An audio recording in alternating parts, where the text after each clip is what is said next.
dear students, today we are going to see sense of I am and I have been. आता विद्यार्थी मित्रांनो, बरेच वेळाला तुम्ही असे काही शब्द ऐकले असेल की आपण आयच्या समोर नेहमी am H to be form वापरतो, पण त्याचबरोबर आयच्या समोर आपण हॅव बीन सुद्धा वापरतो. मग या दोघांचा अर्थ आहे तरी काय नेमका, याविषयी तुम्हाला काही माहिती आहे का? की नेमकं आयच्या समोर जसं am वापरलं जाते तसाच त्याचा अर्थ आय हॅव बीन असा नाही घेतला जात का? मग आय हॅव बीन नेमकं कधी वापरायचं आणि आय एम कधी वापरायचं, या संदर्भात आपण काही माहिती बघूया. Let us see some examples. I M,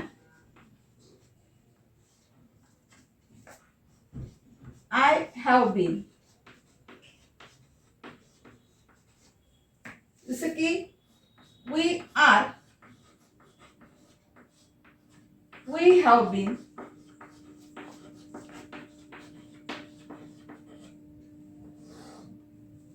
We have been. जसं आय एम चा वापर ज्यावेळेस आपण आय एम वापरतो, आय सोबत नेहमी टू बी फॉर्म ॲमिजर पैकी एमच घेतो, तसं या ठिकाणी आय हॅव बीन हेच वापरले जाते. मग नेमकं या दोघांमध्ये आहे तरी काय फरक आहे? नेमकं या दोघांमधला फरक तरी काय आहे, हे कसं ओळखायचं? चला तर आपण याविषयी काही सेंटेन्सेस बघूया. Let us see some sentences. Number 1, आम्ही मित्र आहोत. मित्र आहोत. बघा, तर या ठिकाणी काय दिलेलं आहे? आम्ही मित्र आहोत. आता आम्ही म्हणायचं असेल तर तुम्ही काय घेणार? सरळ सरळ वी लागेल. वी समोर काय लागेल? Are. We are friends. Correct. आम्ही मित्र आहोत. तर या ठिकाणी आर काय इंडिकेट करत आहे की दिलेल्या वाक्यातला जो सब्जेक्ट आलेला आहे तो वी आलेला आहे. तर आम्ही मित्र आहोत आणि प्लुरल असल्यामुळे त्या ठिकाणी प्रेझेंट टेन्स मध्ये टू बी फॉर्म कोणता वापरला गेला? तिथे आर वापरला गेलेला आहे. आणि ही जे आम्ही मित्र आहोत ही जी सिच्युएशन आहे वाक्याची, ही सिच्युएशन काय दर्शवते बरं? ही सिच्युएशन प्रेझेंट टाइम दाखवत आहे. काय दाखवत आहे? Present time.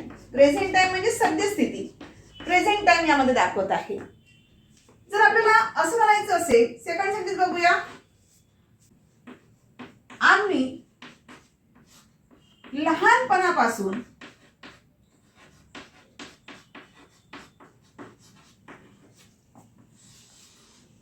मित्र आहोत.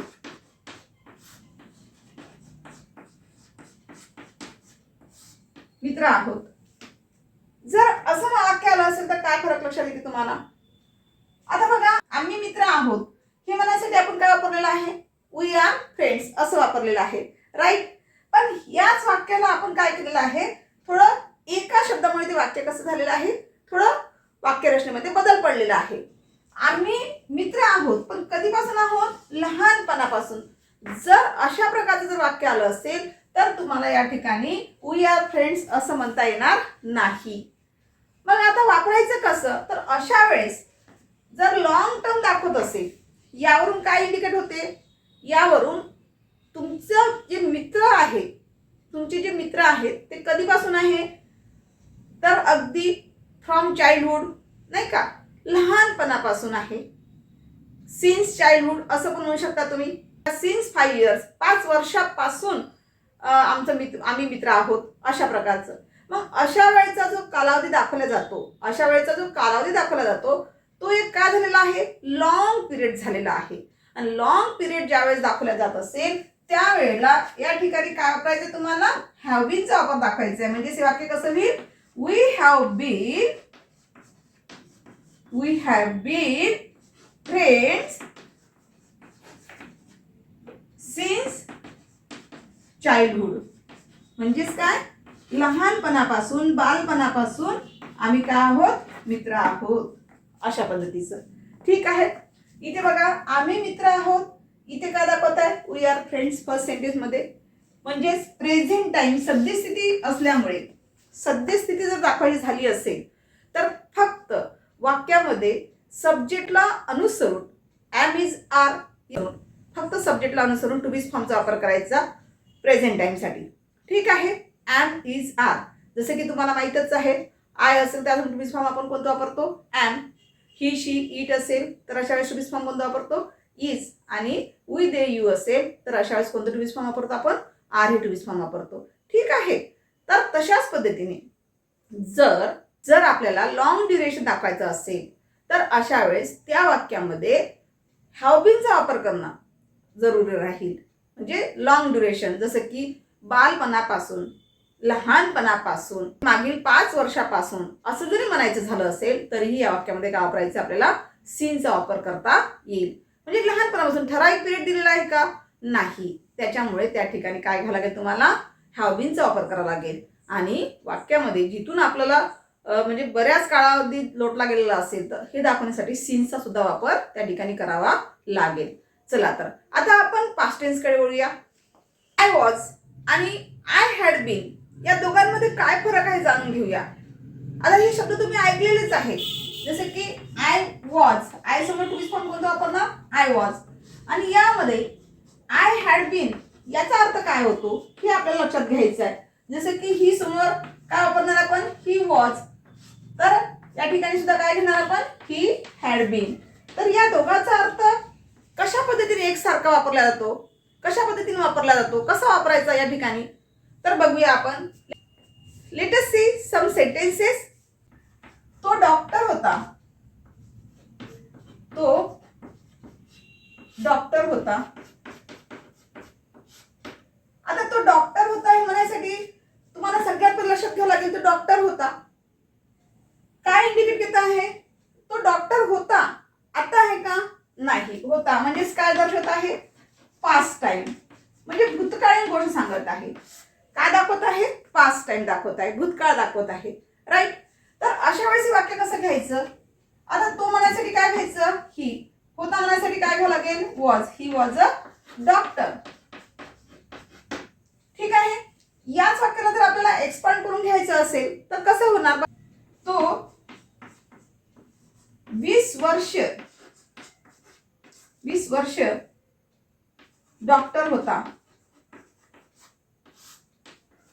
आता बघा या वाक्यामध्ये काय दाखवत आहे? इथे फक्त तो डॉक्टर होता असं दाखवत आहे, म्हणून आपण ही वॉज डॉक्टर केलेला आहे. इथे काय आलेला आहे? कालावधी आलेला आहे. किती वर्ष होता तो डॉक्टर? 20 वर्ष. 20 वर्ष डॉक्टर होता म्हणजे त्याने सेवा 20 वर्ष केलेली होती. म्हणजेच या ठिकाणी आपल्याला कशाचा वापर करावा लागेल? इथे वॉज घेता येईल का? नाही. तर अशा वेळेस कारण लॉंग ड्युरेशन दिलेला आहे, पास्ट टेन्स मध्येच आहे, पण याचा जो लॉंग पिरियड आहे, याचा जो लॉंग पिरियड या ठिकाणी त्यांनी सांगितलेला आहे, त्याच्यामुळे या ठिकाणी तुम्हाला वॉजचा वापर न करता तुम्हाला कशाचा वापर करावा लागेल? या ठिकाणी हॅड बीनचा वापर करावा लागेल. राईट. दिलेल्या वाक्यामध्ये वॉजच्या ऐवजी तुम्हाला काय वापरावं लागेल? हॅड बीन वापरावं लागेल. जरी तो पास्ट टेन्स असेल तरी देखील. इथे सुद्धा पास्ट टेन्स होता तर आपण या ठिकाणी फक्त वॉज वापरलेलं होतं, कारण पास्ट टेन्स पास्ट टाइम मधली गोष्ट होती म्हणून. ही पास्ट टाइम मधलीच गोष्ट आहे, पण कशी आहे? Indicates time. बरोबर आहे. वेळ दाखवत आहे, पिरियड दाखवत आहे. कसा दाखवत आहे? लॉंग पिरियड दाखवत आहे, निश्चित कालावधी दाखवत आहे. त्यासाठी आपल्याला या ठिकाणी हॅड बीनचा वापर करावा लागेल. तर कसा होईल वाक्यामध्ये बघा? ही had been a doctor. He had been a doctor. इथे या ठिकाणी कालावधी दिलेला आहे. किती वर्ष दिलेला आहे? 20 वर्ष. म्हणून हे दाखवण्यासाठी काय वापरावं लागेल मला? For 20 years. फॉर 20 इयर्स अशा पद्धतीने दाखवावं लागेल. तर आम्ही एकत्र होतो.